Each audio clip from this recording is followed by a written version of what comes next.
bribing eBay to sell our stuff, the price you pay. Welcome back, eBay. We missed you. My name is Heather. We are part-time resellers on eBay, Depop, and Poshmark. We dipped our toe in the whatnot waters. Don't know if I'm going to do live shows anymore. I'm probably just going to cross-list there if we can. We'll see. We do our top 10, our flip-flop, our Flippin Fast, and our Flippin Weird. And we talk about the things, like why I got the things, where I got the things, those things. We'll just start with number 10 this week. Yankee Candle Polar Express Collection, 3 one-wick class candles, which were 3 different ones. The order came in, I was like, it's so hot and it's July and this is wax and oh gosh, they're going to melt. They went international, so cool. Anyway, I bought these at Yankee Candle at their 90% off clearance. In my mind, I'm thinking hobbyist. Like, wouldn't it be cool to light the one that smells like coal while you're playing in your train room? But I'm just weird like that. I had them listed for $44.88. The offer went out for $40.39, which was accepted. So my cost of goods on these was $13.50. And our profit after it was all said and done was $16. And they were listed for 6 months. I thought they would move faster, but they probably will move faster closer to Christmas. Number 9, Sundance Once Upon a Dream, Raina sheer lace ruffle blouse, women's size small.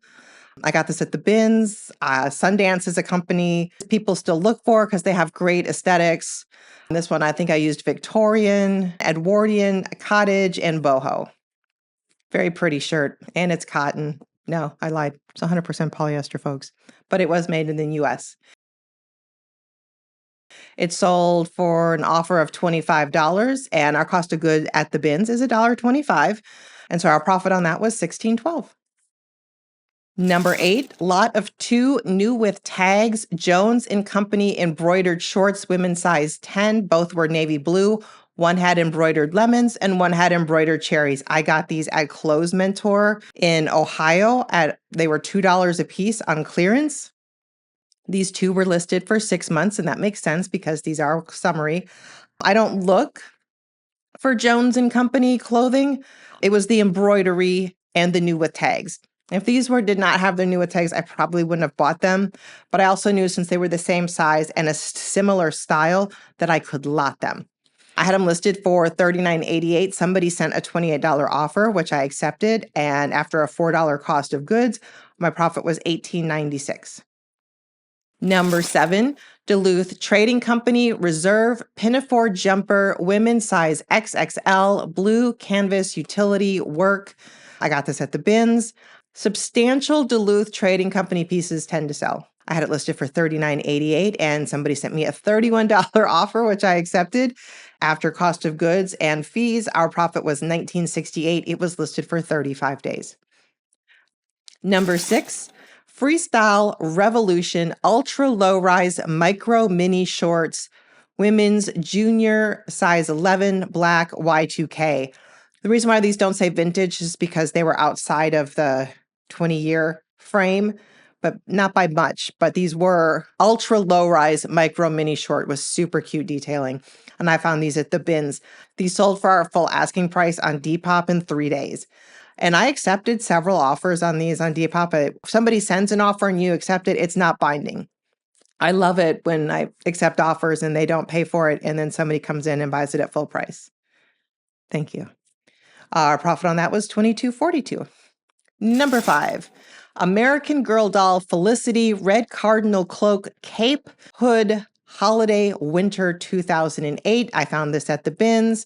I found 2 American Girl vintage, almost vintage American Girl towel clothes at this particular trip. And when I comped them, I was pleasantly surprised. I had it listed for $39.88. Either I sent out a 10% offer or it sold during our 4th of July 10% off sale for $35.89. And after cost of goods and fees, our profit was $24.68 on a piece of doll clothing. Keep your eyes out. You just don't know. If you go to a yard sale and Somebody's selling all their American Girl stuff. Check the dates. This stuff's dated. So is Build-A-Bear. Build-A-Bear's clothes are dated as well. Number 4, new with tags, Banana Republic Explore Nouveau pants, women's size 8, black, wide leg, high waist. I got these at the bins. I got these because they were new with tags and because they were wide leg, which is what is in style right now for women. I had them listed for $49.88 and a 20% offer was accepted. After cost of goods and fees, we made $32.35. Number 3, Asha Hello Kitty hand-pulled style noodles, friendly scallion sauce 6-pack times 4. I got these at Target, a clearance after the holidays. And I'm like, I'm just going to comp these, And yeah, Hello Kitty ramen, very popular, great sellers. It did take 5 months for these to sell.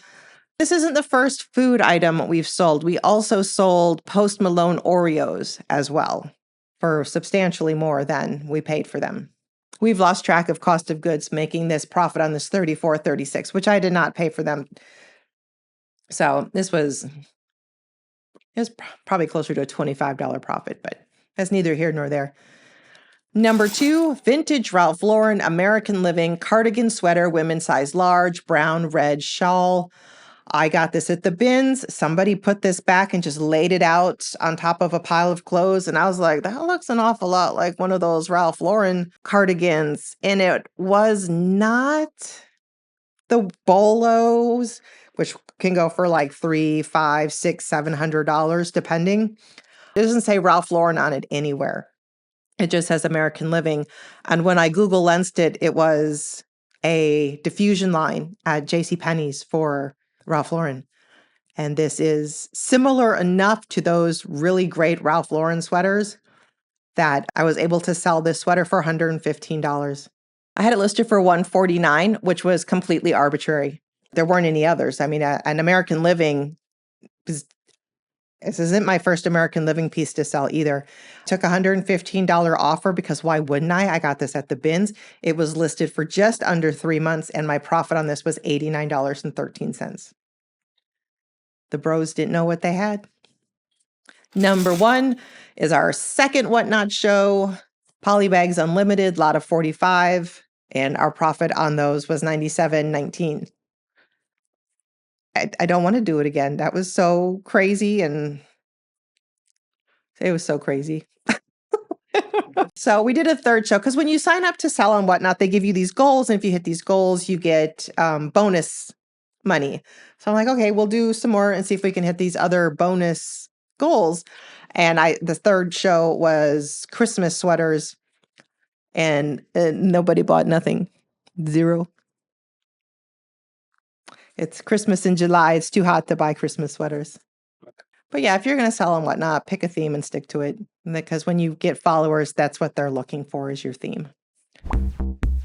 So this week we had 24 orders, 24 items, gross sales of $739.12, gross profit of $503.98.